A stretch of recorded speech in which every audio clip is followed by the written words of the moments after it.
It all started on a rainy Sunday afternoon. Emily loved collecting cute toys, especially rare designer figures that her friends drooled over online. Her newest obsession was a limited edition Labubu Doll, a quirky little creature with big, round eyes, a mischievous grin, and rabbit-like ears. She found one on an online auction site, listed by a seller in another state. The listing was oddly vague. Rare, Labubu, one of a kind, not for children. The photos showed the doll sitting on a shelf, its wide grin stretching across its stitched face. Something about it looked different from the others Emily had seen. But the price was low, and she couldn't resist. 2 weeks later, the package arrived. The box was old, taped multiple times, with no return address. When she cut it open, she found the doll wrapped in yellowed newspaper instead of bubble wrap. Its button eyes glistened strangely in the light, and for a second, Emily swore they shifted, like they were adjusting to the room. "Creepy," she muttered, setting it on her desk. "But you're mine now." That night, Emily placed the Labubu on a shelf near her bed, facing the window. She laughed at herself for feeling unsettled. "It's just vinyl and paint," she thought. "What's the worst it could do?" But at 2:47 a.m., she woke to the sound of scratching. At first, she thought it was branches against the glass. Rain tapped lightly at the window. But then she realized the sound wasn't coming from outside. It was inside the room. Her heart pounded as she sat up. The scratching was faint but steady, coming from the direction of her desk. Slowly, she turned her head. The Labubu doll was no longer on the shelf. It was on the floor, right beside her bed. Emily froze. She lived alone, no pets, no siblings. The doll couldn't have fallen without a sound. The shelf was too high. She told herself she must have placed it there absent-mindedly before sleeping. Gathering her courage, she picked it up, forcing a laugh. "You just wanted to cuddle, huh?" She set it back on the shelf, double-checking this time. Then she climbed back into bed, heart still hammering. Eventually, exhaustion pulled her under. But the dreams that followed were strange. In them, she stood in her room, paralyzed, while the Labubu crept closer, its plastic grin stretching wider with every step. Its button eyes rolled around, following her, and in a high-pitched giggle, it whispered, "Emily, Emily." She woke up gasping, sweat clinging to her skin. The morning sun streamed through the blinds. With shaky hands, she glanced at the shelf. The Labubu sat exactly where she had left it. Trying to brush it off, Emily went about her day. But she couldn't shake the feeling of being watched. No matter where she moved in the room, the doll's glossy eyes seemed locked on her. That evening, she FaceTimed her best friend, Kara. "Girl, look at this thing," Emily said, turning the camera toward the Labubu. Kara wrinkled her nose. "Yikes. Why does it look alive?" "That's not cute, Em. That's nightmare fuel." Emily laughed nervously. "You're telling me? I swear it moved last night." Kara's face turned serious. "Don't joke about that. You know my grandma always said dolls can be vessels. Like, something can live inside them." Yeah, it's just plastic," Emily said, brushing her off. But that night, the scratching returned. Louder this time. Emily sat up instantly, every muscle tense. She grabbed her phone and flicked on the flashlight. The beam landed on the shelf. Empty. Her stomach dropped. Slowly, she lowered the phone light to the floor. The Labubu stood upright, facing her bed. This time, its head was tilted slightly to the side, as if studying her. Emily's breath hitched. She forced herself to get up, hands trembling as she reached for the doll. Its vinyl felt cold, too cold for something that had been sitting in a warm room all day. She shoved it into a drawer and slammed it shut. "Stay there," she whispered, like she was talking to a person instead of a toy. But sleep never came. Every time she closed her eyes, she heard it faint giggles, like a child playing in the shadows. At 3:33 a.m., she couldn't take it anymore. She opened the drawer. The Labubu doll was gone. Her phone buzzed at that exact moment. A notification from an unknown number. The message made her blood run cold. "Thanks for letting me out, Emily. Can I play now?" And from the corner of the dark room, she heard the sound of tiny feet pattering across the floor. Emily's hands shook as she clutched her phone. That text wasn't possible. No one should have known her name. She hadn't given her number to anyone new. And the message came from an unknown contact. Her throat went dry. "It's a prank. It has to be," she told herself. But the words on the screen burned into her mind. "Thanks for letting me out, Emily. Can I play now?" The sound of tiny feet skittering across the hardwood floor made her heart leap. She spun around, flashlight sweeping across the room. Nothing. The desk, empty. The closet, closed. The shelf, bare. But when her flashlight beam hit the farthest corner of the room, she almost screamed. The Labubu doll was standing upright, its own facing her. Its glossy eyes reflected the light, making it look alive, and that grin, that damned grin, seemed wider than before. "Nope, nope. Hell no," Emily whispered, snatching the doll up with trembling hands. She marched to the kitchen, shoved it into a plastic grocery bag, tied 3 knots, and stuffed it inside a cabinet. "Out of sight, out of mind," she muttered. But she couldn't sleep. Every creak of the house, every whisper of wind through the cracks made her jump. Around 4 a.m., sheer exhaustion dragged her into a restless slumber on the couch. The next morning, Emily told herself it was just stress, maybe even sleep paralysis. She went about her day, trying to ignore the gnawing unease in her gut. By afternoon, she convinced herself she had overreacted. To prove it, she opened the kitchen cabinet. The bag was still there, tied up tight. She forced a laugh. "See? It's just a doll." She pulled it out, untying the bag slowly. The Labu stared up at her, unchanged big button eyes, stitched smile, rabbit ears pointing crookedly upward. For a split second, relief washed over her. Until she noticed the change. Around its tiny vinyl hands were faint, reddish smudges. Like dried blood. Emily dropped it with a gasp. The doll hitting the counter with a hollow thunk. She backed away, stomach twisting. Her phone rang, nearly making her jump out of her skin. It was Kara. "You sound like crap," Kara said as soon as Emily answered. "Didn't sleep." Emily told her everything, the texts, the noises, the doll moving. Kara was silent for a long moment. You need to get rid of it, burn it, toss it, whatever. It doesn't belong in your house." Emily rubbed her temples. It can't be haunted. That's movies. Urban legends. You said it, texted you," Kara snapped. "That's not a coincidence. Dolls are vessels. They hold things. Bad things." Emily sighed. "Fine. I'll throw it out tonight." But when she hung up and turned back to the counter, the doll was gone. The plastic bag lay empty, crumpled. Her stomach dropped to ice. She searched the kitchen, the living room, even under the couch. Nothing. And then she saw it.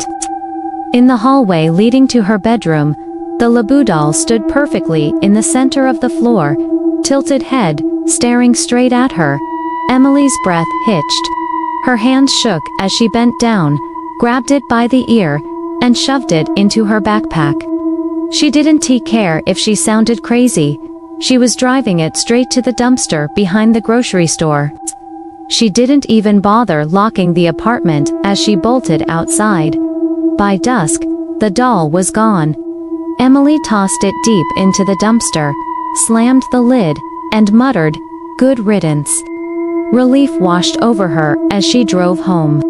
That night, for the first time in days, she thought maybe she'd finally sleep peacefully.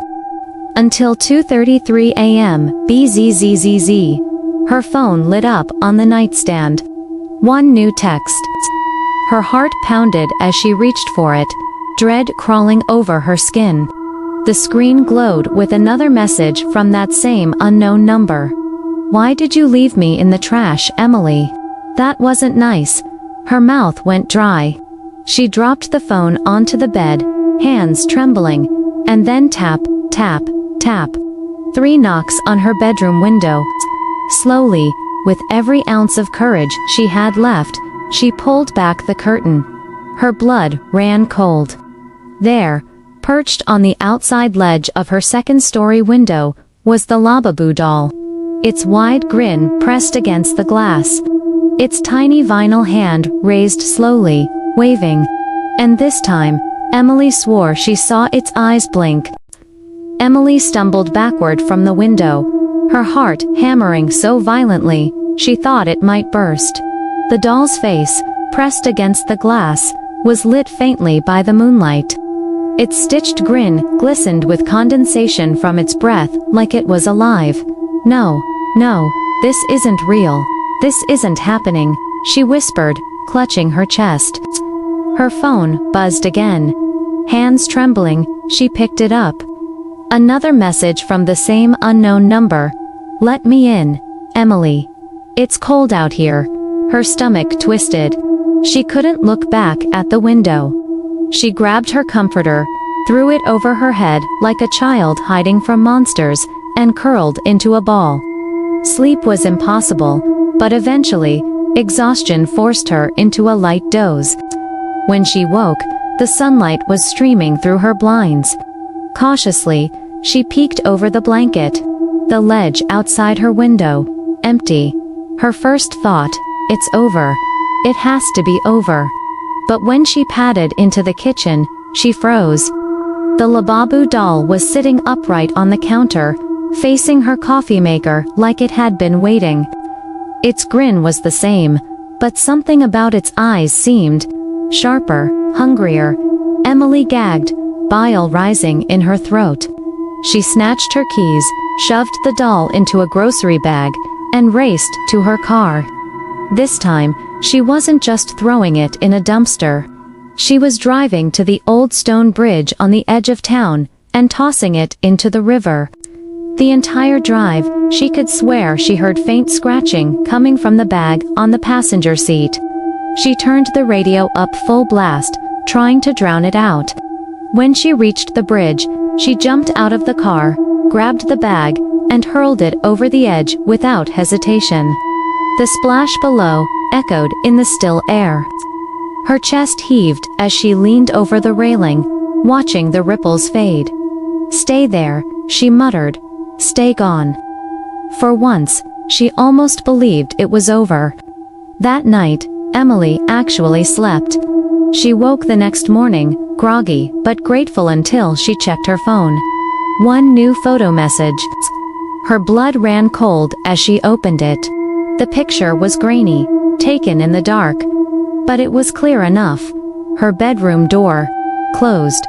Her hands shook as another photo came in. This time, her dresser. Then her nightstand. Then her bed. Each picture closer than the last. Emily's chest tightened, breath quickening. With horror, she opened the final image. It was a close-up of her face, taken while she was sleeping. And in the corner of the photo, partially visible near her pillow, was the Labubu doll. Emily dropped the phone with a cry, stumbling back until she hit the wall. Tears blurred her vision. "Stop it, what do you want from me?" she screamed into the empty room. The answer came in another text, instantly delivered. "I want to stay, Emily. I like you." Her knees buckled. She sank to the floor, sobbing, every hair on her body standing on end. The air grew heavier, colder. From the corner of her eye, she saw movement. Slowly, she turned her head, There it was. The Labu doll sat on her bed, legs dangling over the edge, head tilted like a curious child. Its grin stretched wider than before, too wide, stretching impossibly across its small vinyl face. Emily's phone buzzed again. "If you don't want to play with me, maybe I'll find someone else." Her stomach flipped.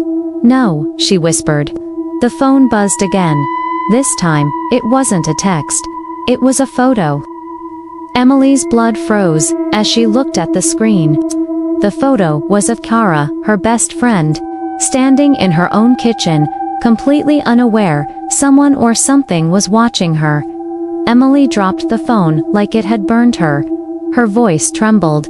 "Please, leave her out of this. Take me instead." Another message came instantly. "Good. Then it's settled. You're mine now." The lights in her apartment flickered.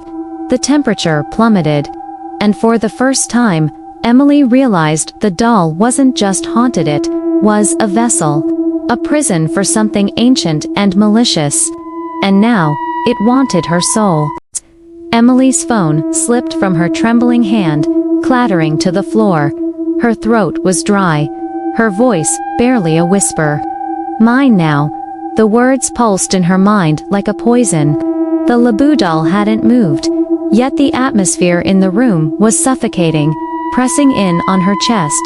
Its glassy eyes reflected the dim light, but behind them, Emily could almost see something moving, something alive. "No," she croaked, shaking her head violently. "You don't own me, you can't."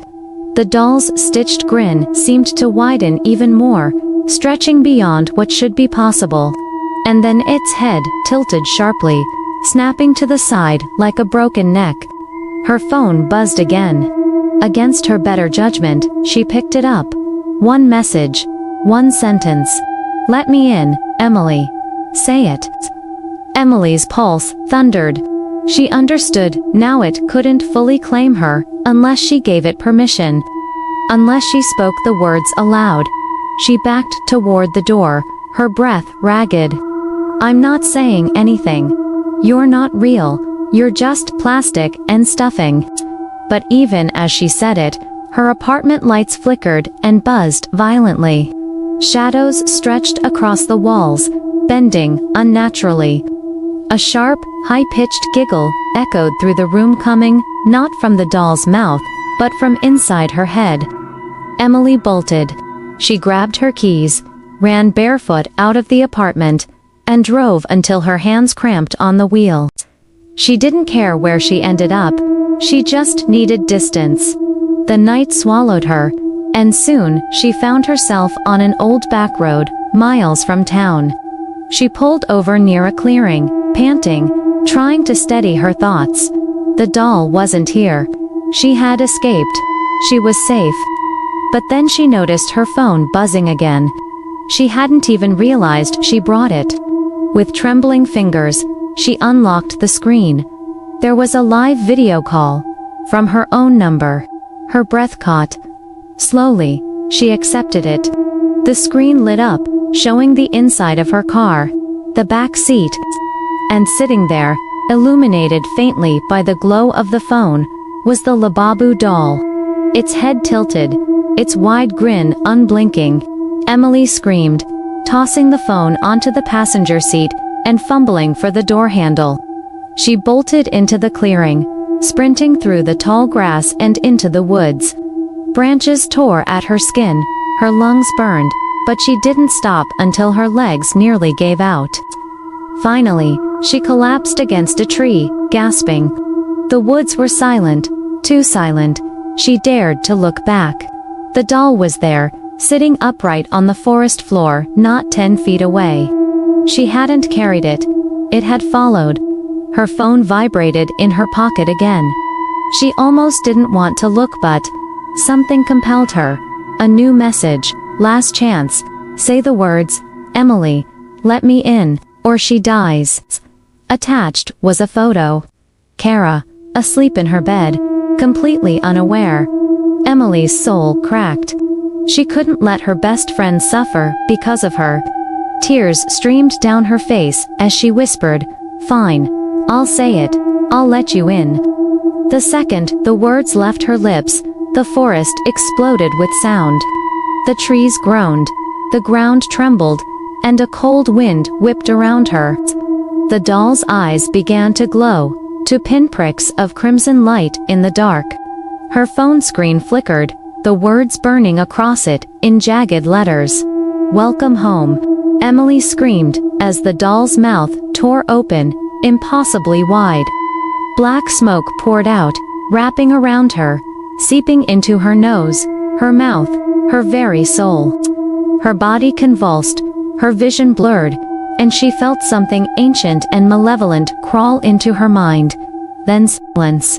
When her body went still, the doll slumped lifelessly to the ground. Its grin faded, its eyes dull and empty. The spirit had a new vessel now. Emily stood slowly, her movements jerky, unnatural.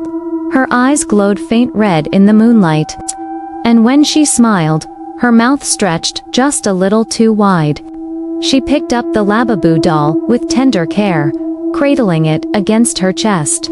For the first time, she whispered back, "Thank you for choosing me."